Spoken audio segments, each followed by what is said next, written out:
Hello everyone, कैसे हैं आप सब। उम्मीद करता हूँ आप सब बहुत अच्छे होंगे। एक बार फिर से आपका सीबीएसई पॉइंट पे स्वागत है। तो आज मैं आपके लिए एक स्पेशल वीडियो लेके आया हूँ। लास्ट लेक्चर में हमने डिस्कस किया था साइन कन्वेंशन।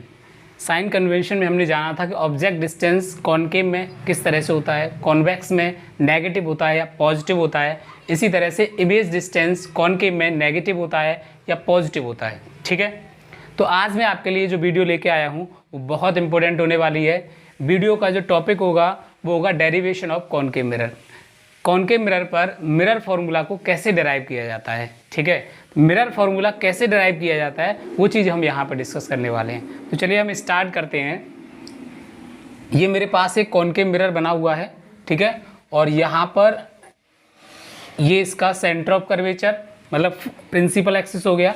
इसे कॉल करते हैं पोल, इसे फोकस कॉल करते हैं और इसे सेंटर ऑफ कर्वेचर।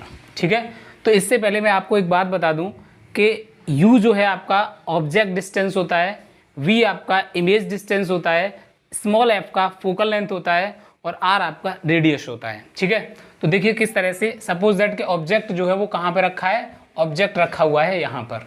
ठीक है, तो रूल्स के अकॉर्डिंग हमने देखा था अगर कोई रे प्रिंसिपल एक्सिस के पैरेलल जाती है, कोई रे प्रिंसिपल एक्सिस के पैरेलल जाती है तो वो कहाँ से गुजरती है, वो गुजरती है फोकस से। वो कुछ इस तरह से गुजरेगी। क्लियर है।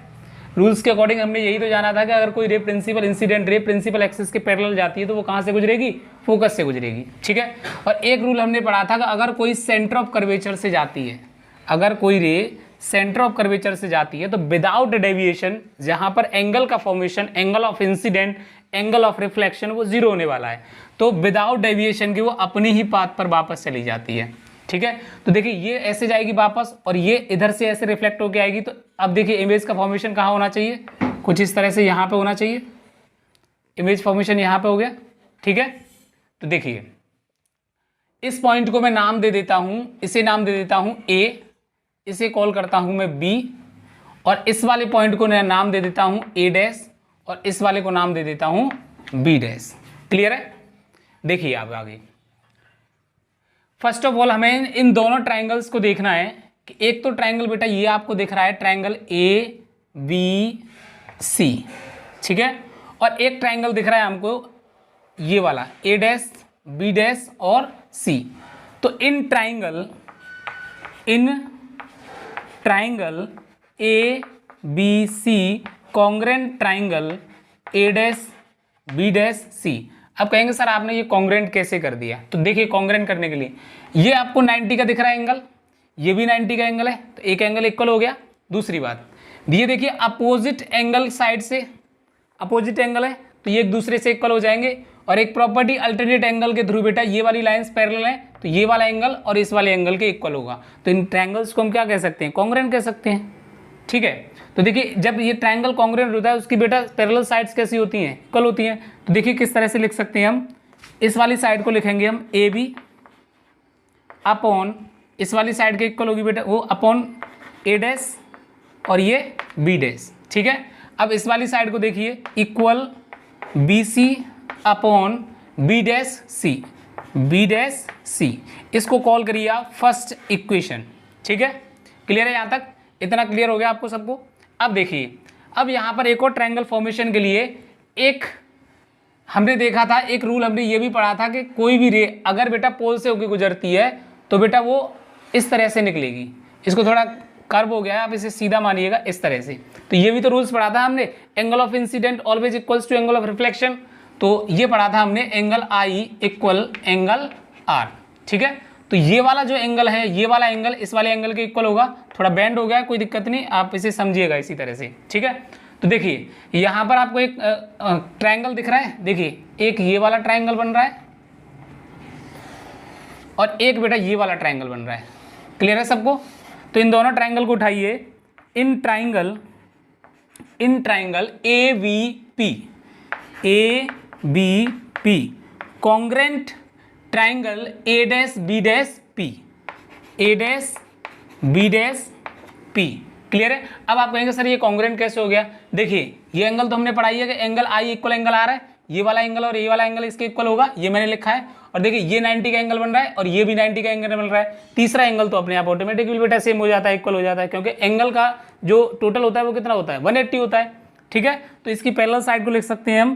तो पैरेलल साइड लिखेंगे इसकी A B upon A dash B dash equal, इसका देखिए यहाँ से और यहाँ तक का डिस्टेंस आप देखेंगे बीपी, इसे बीपी कॉल करेंगे और इसे क्या कॉल करेंगे हम, ये हो जाएगा आपका बी डैश पी। क्लियर है, इसको कॉल करिए आप सेकंड इक्वेशन। ठीक है यहाँ तक। अब ये वाली फर्स्ट इक्वेशन और सेकंड इक्वेशन दोनों को आप क्या करेंगे, फ्रॉम फर्स्ट एंड सेकंड, तो हमें क्या मिल जाएगा, हमें मिलेगा B C upon B dash C equal B P upon B P B dash P, यही तो मिल जाएगा हमें। अब देखिए इनकी आप वैल्यूज पुट करिए। देखिए यहां से ऑब्जेक्ट आपका यहां पे रखा हुआ है, तो पोल से और ऑब्जेक्ट तक का जो डिस्टेंस है उसे यू से रिप्रेजेंट करते हैं हम। क्लियर है सबको। और जब इमेज यहां पर बन रही है तो पोल से और यहां तक का डिस्टेंस क्या है, वी है। ये भी पॉइंट क्लियर है सबको। और फोकल लेंथ कहां पर है, फोकल लेंथ है यहां पर, तो ये आपका एफ डिस्टेंस हो जाएगा। और सेंटर ऑफ कर्वेचर से और पोल तक का डिस्टेंस वो क्या है बेटा, वो आपका आर हो जाएगा। बताइए क्लियर है इतना। ठीक है, अब चलते हैं आगे। देखिए BC की वैल्यू, ये जो आपको BC दिख रही है, यहाँ तो कोई वैल्यू आपके पास गिवन नहीं है, या तो पूरा होना चाहिए। तो मैं BC को किस तरह से लिख सकता हूँ, अगर मैं BC को BP इस वाली साइड में से और इस वाली साइड को माइनस कर दूं, BP माइनस ये हो जाएगा आपका PC, लिख सकता हूँ इस लाइन को, तो ये वाली लाइन मिल जाएगी मुझे। ठीक है, नेक्स्ट देखिए B dash P, B dash C। अब B डैश C को कैसे लिख सकते हैं, अगर मैं PC में से इस वाली साइड में से PC माइनस इसे मैं कर दूं PV डैश।